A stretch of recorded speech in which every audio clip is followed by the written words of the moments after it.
नमस्ते दोस्तों, सभी छात्रों को मेरा नमस्कार। हमारे 2 सेट 2024 के पूरे हो चुके हैं और अब हम तीसरा सेट चालू करेंगे। तीसरा सेट है 822 HB। इसमें बहुविकल्पी प्रश्न आपके होंगे, जो प्रत्येक प्रश्न 1 नंबर का होगा और इसका आपके विकल्प को OMR शीट में भरना होगा।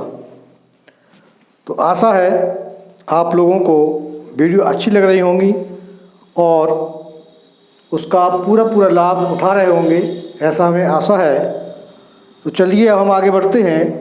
इसी के साथ बहुविकल्पी प्रश्नों का पहला प्रश्न है, एक त्रिघात बहुपद के अधिक से अधिक शून्यकों की संख्या। जितनी घात का बहुपद होता है, त्रिघात बहुपद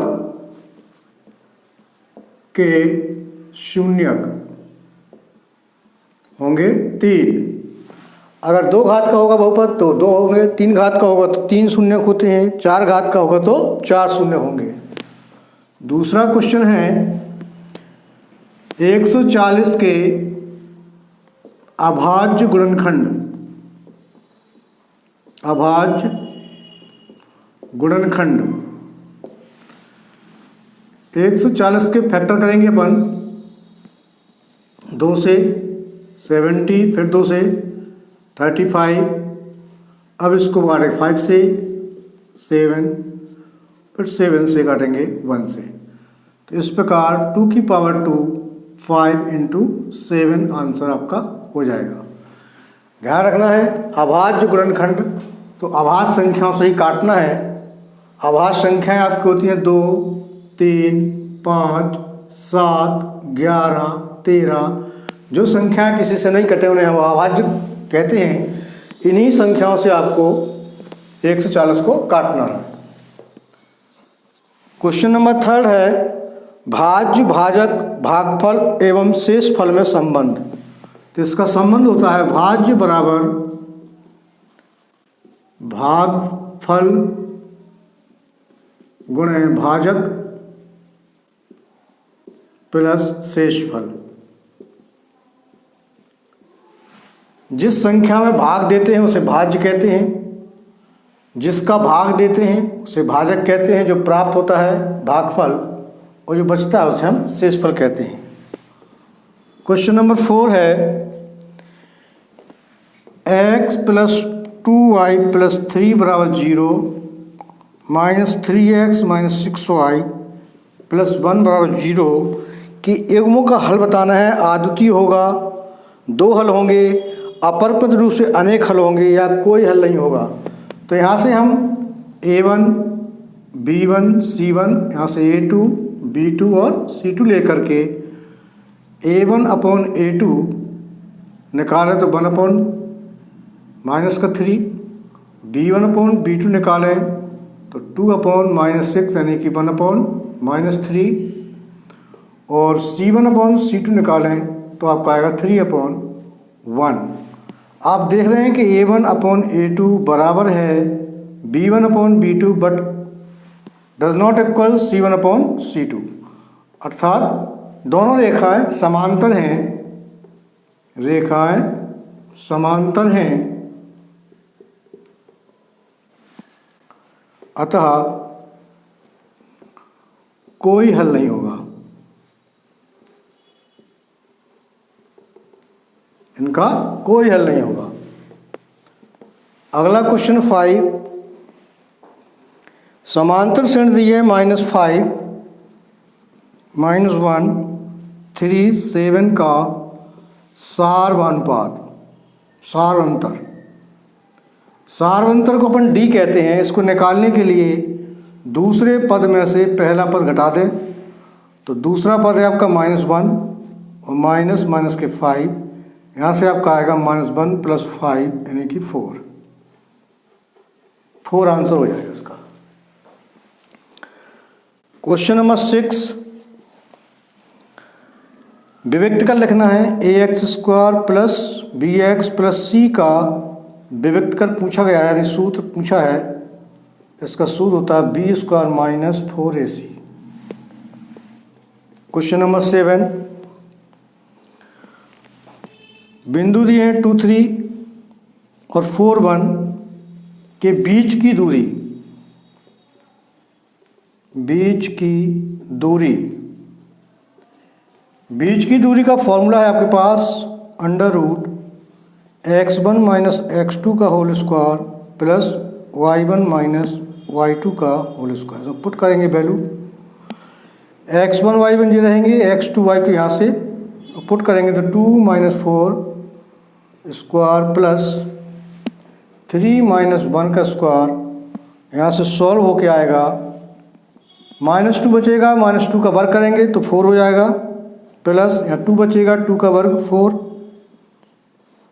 हो जाएगा आपका 8। और 8 को हम लिख सकते हैं 2 की पावर 2 इंटू 2, यानी 2 बाहर आएगा। इस प्रकार से 2√2 आंसर। क्वेश्चन नंबर 9 है, समबाहु त्रिभुज की भुजा दी है 2a। समबाहु त्रिभुज की भुजा 2a है और वो कह रहा है प्रत्येक शीर्ष लंब की लंबाई, अगर यहाँ शीर्ष से लंब डालें उसे कहते हैं शीर्ष लंब। यहाँ से डाल सकते, यहाँ से डाल सकते, सभी के लंब बराबर होंगे क्योंकि समबाहु त्रिभुज है। तो जब भुजा यहाँ से लंब डालेंगे तो 2a की भुजा ये आधी हो जाएगी। अब हमें शीर्ष लंब निकालना है, तो आप जानते हैं कि लंब का स्क्वायर बराबर होता है कर्ण का स्क्वायर प्लस आधार का स्क्वायर, यानी कर्ण है आपका 2a², सॉरी यहाँ माइनस, और माइनस आधार है आपका a², 4a² माइनस a² यानी आएगा 3a²। तो लंब बराबर हो जाएगा √3a बार। क्वेश्चन नंबर 10, माध्य निकालना है। वर्ग दिए हैं 1 से 3, 3 से 5, 5 से 7, 7 से 9 और 9 से 11। f दिया है बारंबारता 3, 2, 5, 3, 2, 4, 2 और 3। हमने बताया था आपको यहाँ से x निकालते हैं। x निकालने के लिए बारंबार जो वर्ग अंतराल होता है उनको आप ऐड करते हैं, तो 3 और 1 4 और 2 का भाग करेंगे तो आएगा 2। इस प्रकार से जो डिफरेंस है वो यहाँ 3 और 1 2 का डिफरेंस चला सब में, 2 तो जोड़ते हैं एंड में, 2 में 2 जोड़ेंगे 4, 4 में 2 6, 6 में 2 जोड़ेंगे 8 और फिर 10। यहाँ से f इंटू एक्स निकालिए, 3 दूनी 6, 4 दूनी 8, 6 चौक 24, 6 दूनी 8 दूनी 16, 30। इसको टोटल करके आप सिग्मा f निकालेंगे। 3 2 5, 4 9, 10 11, 12 13 14, 8 14 18, 19 20, 4 24, हंस लगे 2, 4 5 6 7 8। यहाँ से आपका आ गया सिग्मा fx। माध्य का फॉर्मूला है sigma fx upon sigma f। Sigma fx की वैल्यू है 84 अपॉन 14, इसका भाग करेंगे 14 28 84, 6 बार आपका आंसर आ जाएगा इसका। क्वेश्चन नंबर 11 है sin 27 अपॉन cos 63। आप देखेंगे इन दोनों का टोटल करेंगे तो 90 हो जाएगा। अगर 90 टोटल होता है तो साइन को या कॉस को किसी को भी एक को हम 90 में चेंज करेंगे तो साइन 27 लिखा रहेंगे और कॉस को चेंज करें आप तो हो जाएगा कॉस 90 माइनस 27, यानी 63 को हम लिख सकते हैं 90 minus 27 is equal to sine 27 upon, जब कॉस में 90 लग जाता है तो 90 माइनस ए कॉस का हो जाता है साइन 27। फॉर्मूला है cos 90 minus theta is equal to होता है साइन थीटा। दोनों कैंसिल हो जाएगा, यहाँ से बना है आंसर। क्वेश्चन नंबर 12 कह रहा कॉस ए बराबर √3/2, तो साइन 2a की वैल्यू बताना है। यहाँ से a आप देख रहे हैं कि सारणी मान होता है, तो ये 60 की वैल्यू है, सॉरी 30 की, कॉस में 30 की वैल्यू होती, तो यहाँ से आ जाएगा साइन 2 × 30 यानी साइन 60, और साइन 60 की वैल्यू भी √3/2 होती है। तो ये आपका साइन 60 की वैल्यू हो जाएगी।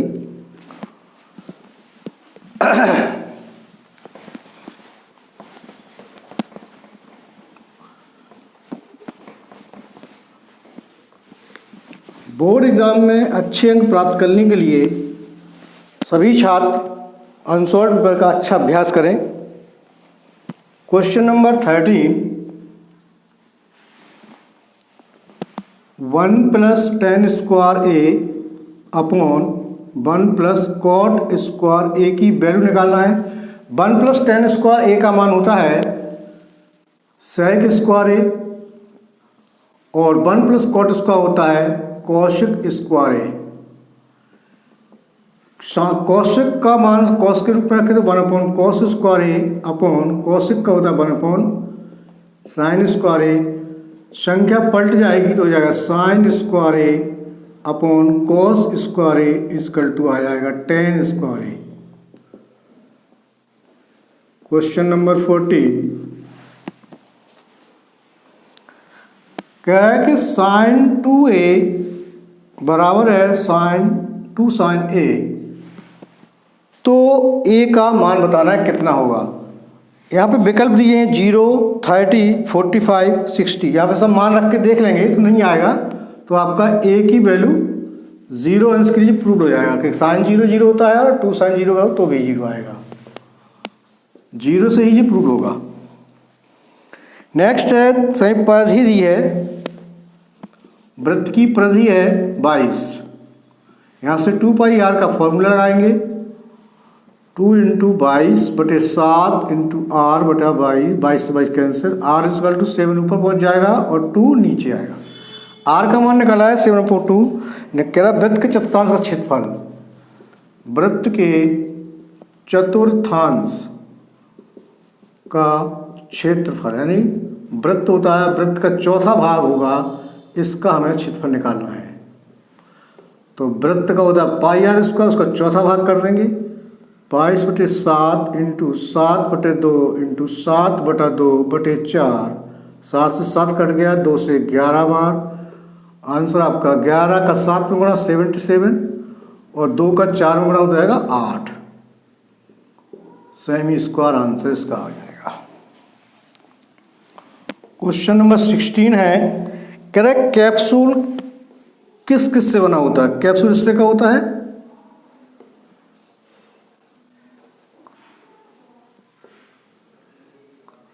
ये कैप्सूल बन गया, तो यहाँ बेलन है और ये आपका अर्धगोले है, अर्धगोला। तो बेलन और 2 अर्धगोलों से बनेगा है कैप्सूल, बनेगा बेलन और 2 अर्धगोलों से। क्वेश्चन नंबर 17 कह रहा माध्य दिया है 32 और बहुलक है 35, तो निकालना है माध्यक। आपको फॉर्मूला मालूम था कि बहुलक बराबर होता है 2 × माध्यक, सॉरी 3 × माध्यक -2 × माध्य। इसमें वैल्यू पुट कर देंगे 35, 3 × माध्यक -2 × 32 35 यहाँ से ये 64 हो जाएगा और इस तक का माइनस का ऐसा आएगा तो प्लस हो जाएगा 64 बराबर 3 इंटू माध्यक, यहाँ से ऐड करेंगे तो 99 अपॉन जो 3 नीचे आ जाएगा हो जाएगा माध्यक। इसको काटेंगे तो माध्यक की वैल्यू आपकी आ जाएगी 33।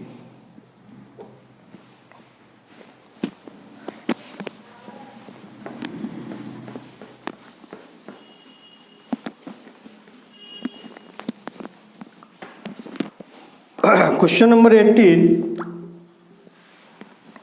बहुलक वर्ग बताना है।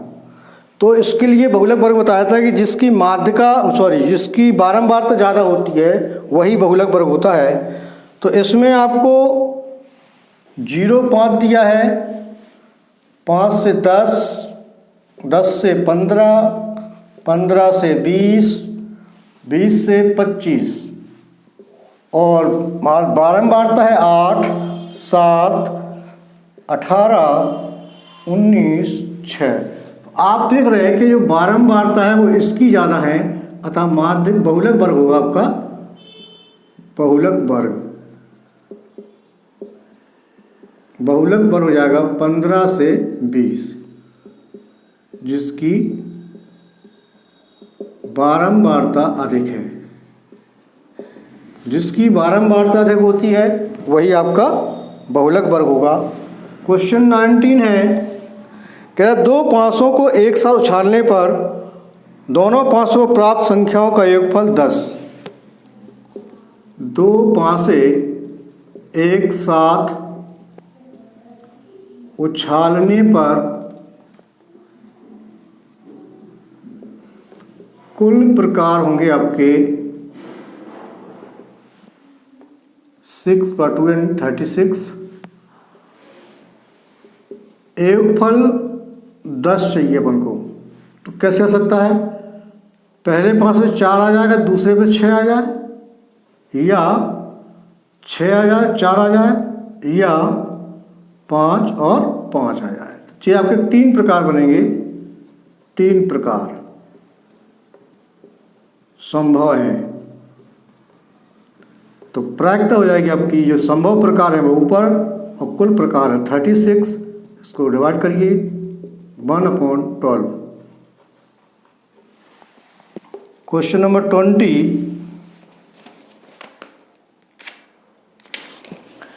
एक पासे को एक बार फेंकने पर सम संख्या प्राप्त हो रही है। एक पासे पर कुल प्रकार होते हैं आपके 6।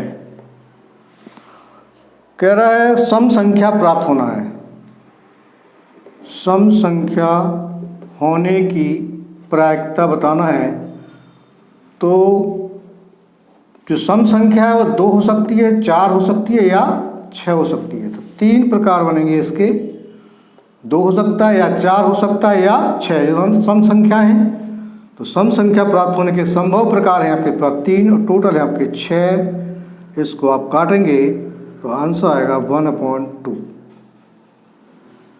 इस प्रकार से 822 सेट है आपका ये HB। तीसरा सेट चल रहा है। आज हमने 20 क्वेश्चन किए हैं। अगली वीडियो में 21 या 22 दोनों हो सकते हैं, या 21 हो सकता है। उसमें सभी लोग बड़े ही ध्यान से इन क्वेश्चनों को करें। हर सेट पेपर में आप देख रहे होंगे कि एक से ही क्वेश्चन आ रहे हैं। एक बार कर लें आप उनको तो प्रैक्टिस अच्छी हो जाएगी और अच्छे अंक आप प्राप्त कर सकते हैं। धन्यवाद।